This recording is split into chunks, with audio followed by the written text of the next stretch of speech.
Welcome back. In this video, we're going to talk about constructs from Module 6.2, forgetting. Although we normally think of forgetting as a bad thing, it is actually quite adaptive. Just imagine the clutter we have if we remember everything. But even with its adaptive function, forgetting can be problematic. Like when we forget a definition of a term for a test, or where our keys are, or worse. In this particular module, we're going to talk about three important things. First, we'll talk about theories of forgetting. Then we'll talk about different ways of measuring forgetting or memory. And we'll talk about a condition called amnesia.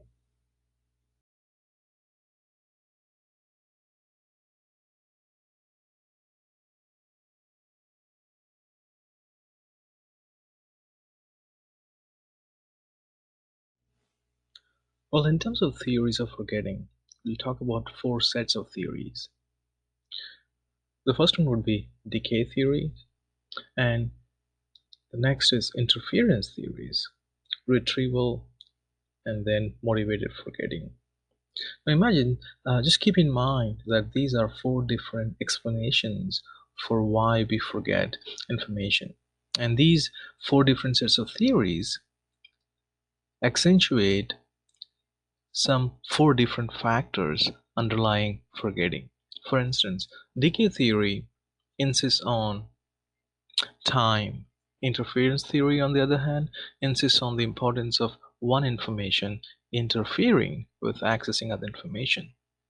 Retrieval cues, if you remember, it talks about the context, whether or not there are appropriate cues to access the information.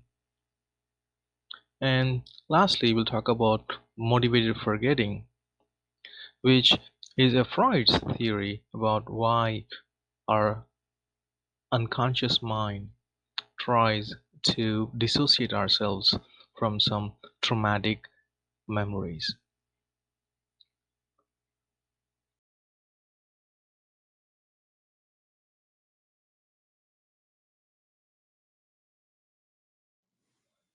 One of the first to research on forgetting was Hermann Ebbinghaus. He used nonsense syllables as a means of investigating memory. Nonsense syllables are random strings of vowels and consonants that do not make any sense.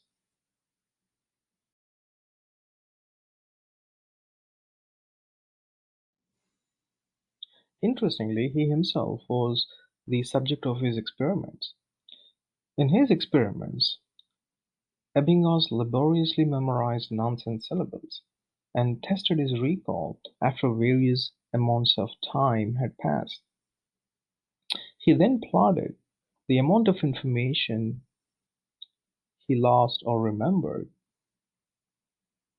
in the form of a graph called forgetting curve.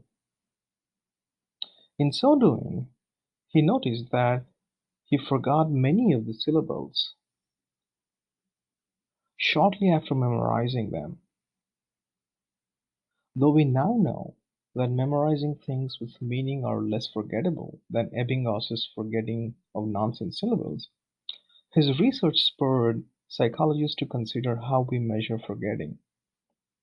And for that reason, Ebbinghaus is often considered as the father of memory research. Ebbinghaus's theory today is called decay theory, which is the belief that memories gradually fade and deteriorate over time. One limitation of this theory, however, is that it fails to account for unevenness in memory decay. In other words, it is not clear according to this theory why some memories fade quickly, whereas others last a lifetime. Though decay, though decay theory has some merit, other factors in forgetting are also involved besides the mere passage of time, and interference is one such factor.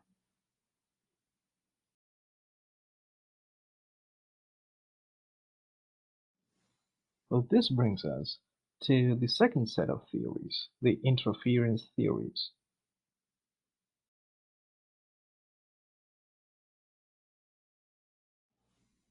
Interference theory proposes that people forget information because of competition from other material.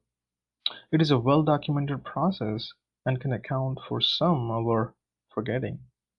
There are two types of interference: retroactive interference and proactive interference.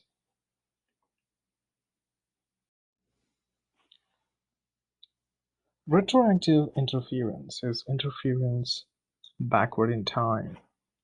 Retroactive interference occurs when new information impairs previously learned information. Let's look at an example here. A day before your test in philosophy, you study philosophy material first and psychology material next. On the test day, for example, if your psychology material interferes with your retrieval of philosophy material, it is called retroactive interference. Interference backward in time.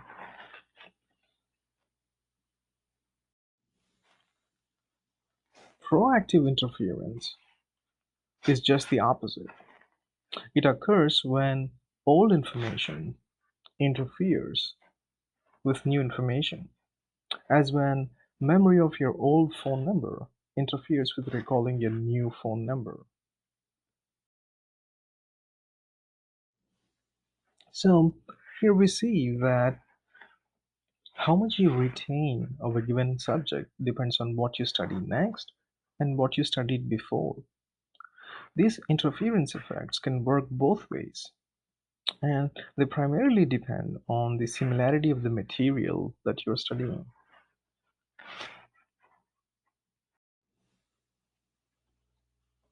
Now, the interesting question now would be how to minimize interference. Well, one way to think about interference is how it is, or it might be related to consolidation. Remember, consolidation is the process of converting fresh, unstable memories into stable, durable memories. You also know that sleep facilitates consolidation. So one thing you can do to minimize interference is to sleep on it. Another thing you can do is to rehearse fresh memories. In other words, before you go to bed, try to review the material that you have learned that day. That sometimes helps and prevents interference. Yet another thing you can do is to practice more or overlearn information. That also helps, prevents interference. As discussed earlier, interference primarily occurs when the material that you're learning are similar. One thing you can do is avoid sequential study of similar material. So instead of studying philosophy and psychology sequentially, maybe you can have a totally different kind of material in between, like mathematics. The idea, if you remember from consolidation, is where the fresh impressions on a wet concrete are converted into dried, stable impressions. Just keep in mind, if the more you can make these impressions distinct, the higher the chances are that these impressions are retained till after consolidation. So try to read different kinds of material in a given day as opposed to just reading one kind or similar kinds of information. Well, the last thing you can do is don't cram. Give yourself a break between study periods. There's an app that's called Pomodoro. It actually reminds you after every 25 minutes to stop working and take a 5-minute break before you start again.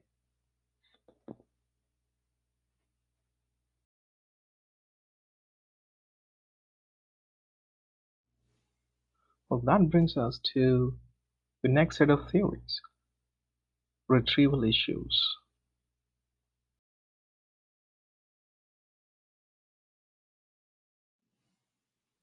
Well, according to retrieval theories, forgetting is a product of failure to retrieve stored information. In other words, you've already stored the information or part of the information, but you're having trouble retrieving the information. It can happen because of several reasons. One is called encoding failure, where you haven't encoded a specific aspect of the material in the first place, so you cannot retrieve it now. The other possibility is when you have stored the information, it is available but not accessible at this point because you don't have an appropriate queue, the appropriate retrieval queue. One example is the tip of the tongue phenomenon, where you have the stored information and retrieval queues help you retrieve information, but not the exact information that you're looking for. Next, we'll look at an example of encoding failure.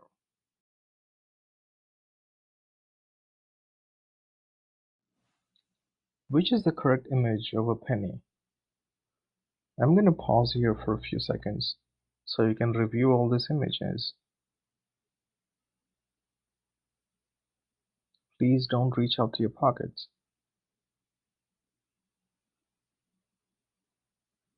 Well, did you say this is the image? Well, you were wrong. Did you say this one? Well, you were wrong too. Did you say this one? It's wrong too. If you said this one, it's wrong too. Well, the correct answer is this. We all have handled thousands of pennies, yet most people cannot identify the correct one. Mostly because you never paid attention to this particular aspect of the penny. So you never encoded it in the first place. So the forgetting here is because of encoding failure. In effect, we encode that which is important to know. In other words, we can identify a penny without needing to know the particular features of the image. Keep in mind the three processes involved here. You need to encode, retain, only then would you be able to retrieve information. And if you fail to encode in the first place, you won't be able to retrieve it later. And that's exactly what's happened here.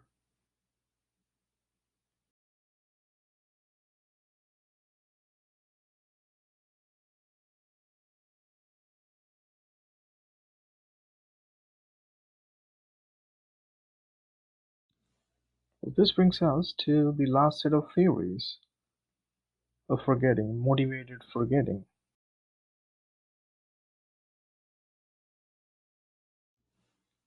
Over a century ago, Freud offered a new explanation for forgetting, that we keep distressing impulses and disturbing memories buried in the unconscious through a process called repression. Repression is then, according to Freud, a type of defense mechanism involving motivated forgetting of certain anxiety evoking material. The question is, can it be adaptive to forget certain things, or even psychologically healthy to forget certain things? Well, perhaps it does. But a more important question here is, do we also repress memories we are motivated to forget, such as memories of childhood sexual abuse? Well, this theory of forgetting is a hot and controversial topic in present day psychology, primarily due to a recent surge in lawsuits in which a potential victim claimed that childhood memories of abuse suddenly surfaced, usually in the context of psychotherapy.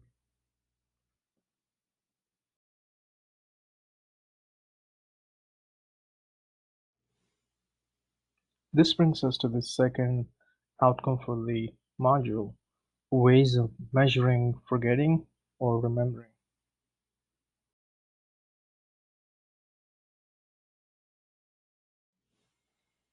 How we measure memory. has an important bearing on retention.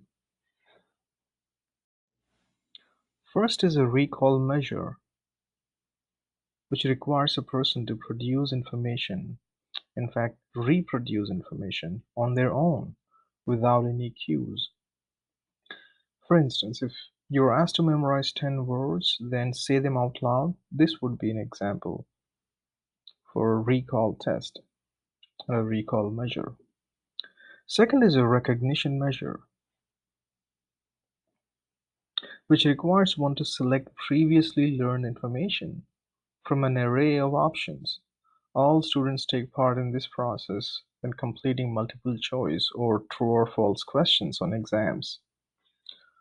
Why is that students typically prefer having multiple choice exams, which is a measure of recognition, as opposed to an essay exam, which is a measure of recall?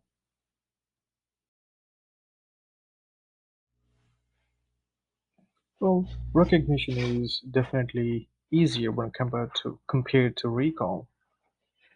Now, even in a given recognition test, the difficulty may vary depending on the number of similar or dissimilar or plausible options provided as answers. For instance, look at this question. Try to answer the question. Which is the correct answer? Who is the fourth president of the United States? Thomas Jefferson, James Monroe, John Quincy Adams, or James Madison? Most people find it difficult to answer when the options are this, as opposed to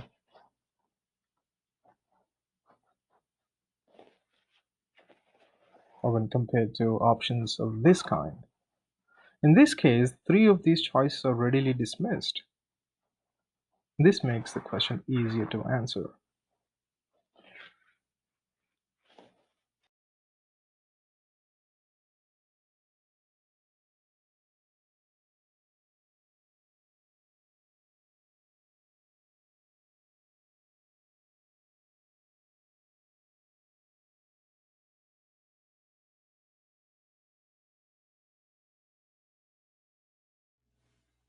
This brings us to the last outcome for this module, amnesia.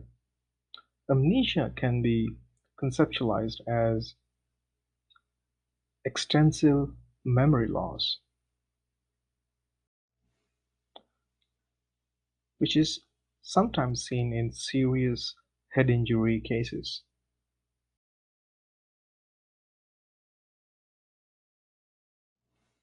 For decades, researchers have tried to trace the physiological processes of memories and even to pinpoint some specific memories.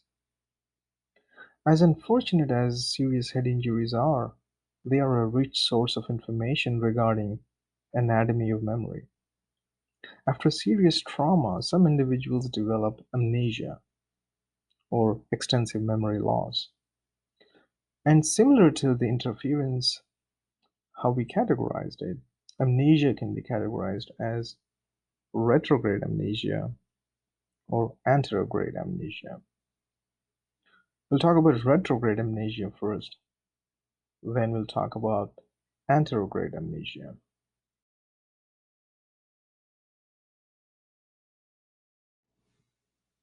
This picture represents retrograde and anterograde amnesia. The arrow mark here represents, in both the cases, the time, and this point here represents the onset of amnesia. Now, retrograde here is loss of memory for events that happened already. Antegrade, on the other hand, is the memory loss for information that happened after the injury. So one is back in time, the other one is forward in time. So retrograde and anterograde amnesia. In other words, retrograde amnesia results in loss of memories for events that occurred prior to the injury, whereas anterograde amnesia results in loss of memories for events that occur after the injury. And from these patients, And by examining the brain injury and the brain structures and functioning of individuals with these serious brain injuries, scientists have identified some areas that may be important in consolidation of memories, such as hippocampus. One can also get amnesia as a result of serious psychological trauma. In that case, we refer to that amnesia as dissociative amnesia. Dissociative amnesia.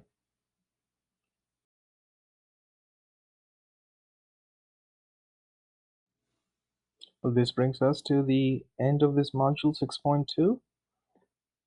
See you in another video.